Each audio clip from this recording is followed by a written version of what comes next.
Tu veux devenir riche, réussir dans tes projets, atteindre un objectif qui te semble presque impossible?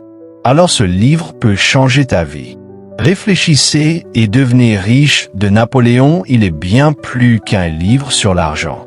C'est un manuel mental de la réussite, un guide intemporel qui a inspiré des millions de personnes dans le monde, y compris des grands entrepreneurs comme Oprah Winfrey, Bob Proctor ou encore Elon Musk.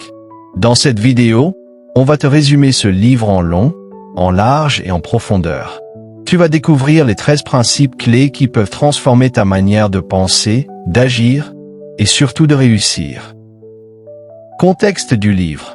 Napoléon, il a passé plus de 25 ans à étudier les plus grands hommes d'affaires de son époque, comme Andrew Carnegie, Henry Ford, Thomas Edison ou encore Rockefeller. Sa mission, découvrir ce qui fait qu'un homme ou une femme réussit, pendant que d'autres échouent. Ce qu'il a découvert, c'est que la réussite n'est pas une question de chance, de talent ou d'éducation, mais une façon de penser. Il a alors résumé tous ces principes dans ce livre, devenu un classique du développement personnel. Si vous aimez des vidéos de ce genre, alors likez la vidéo en mettant un gros pouce bleu et activez la cloche de notification afin de ne plus manquer une de nos prochaines vidéos et surtout partagez massivement la vidéo. Les 13 principes du succès selon Napoléon Hill. 1. Le désir, le point de départ de toute réussite. Tout commence par un désir ardent.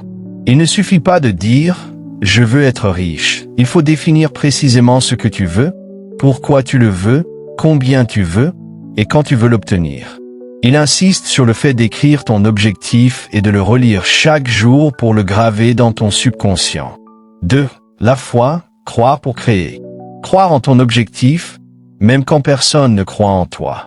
La foi, c'est ce qui transforme le désir en réalité.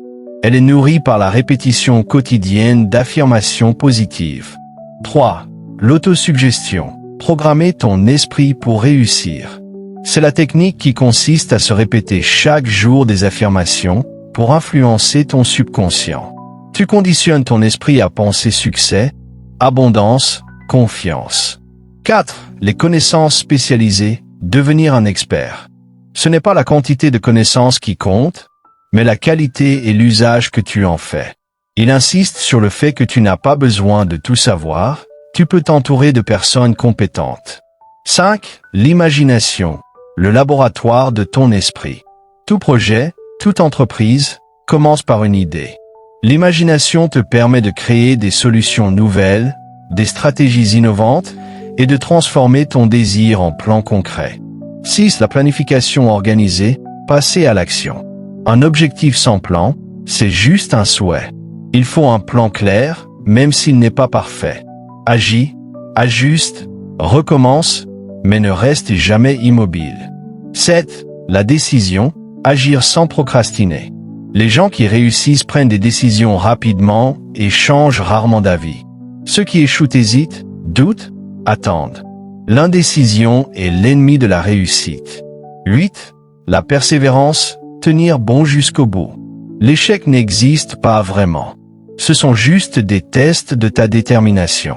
Il dit que la majorité des gens abandonnent juste avant la ligne d'arrivée. Ceux qui réussissent, eux, persévèrent toujours. 9. Le mastermind, s'entourer des bonnes personnes. Le succès ne s'obtient jamais seul. Il faut créer un cercle de personnes qui partagent ta vision, t'inspirent, t'aident, te challengent. L'intelligence collective est un levier énorme. 10. La transmutation du désir sexuel, transformer l'énergie. Il parle ici d'un concept peu courant, utiliser l'énergie sexuelle comme carburant créatif.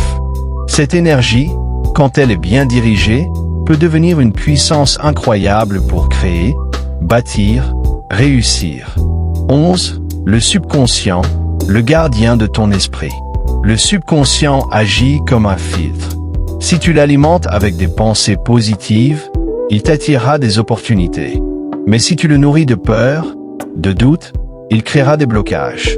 12. Le cerveau, un émetteur et récepteur d'énergie. Le cerveau est comme une antenne. Il capte des idées, des inspirations, et peut aussi transmettre des vibrations. Il croit que les pensées sont des choses réelles, qui ont un pouvoir. 13. Le sixième sens, l'intuition. C'est la voix intérieure, cette intuition qu'on ne peut pas toujours expliquer. Plus tu développes ton esprit, plus cette voix devient claire et te guide vers les bonnes décisions. Leçon de moralité du livre. Ce livre enseigne que tout commence par toi. Tu es responsable de ton succès ou de ton échec. Tu n'as pas besoin d'attendre les conditions parfaites. Tu n'as pas besoin d'être riche pour commencer. Tu dois juste penser différemment, croire profondément, agir intelligemment et ne jamais abandonner. Réfléchissez et devenez riche est bien plus qu'un simple livre de développement personnel. C'est une philosophie de vie, un appel à réveiller ton potentiel intérieur. Si tu veux changer ta vie, change ta manière de penser. Répète ton objectif chaque jour, nourris ton esprit de pensée positive, agis sans attendre, persévère, et surtout ne laisse personne te dissuader, va au bout de tes efforts.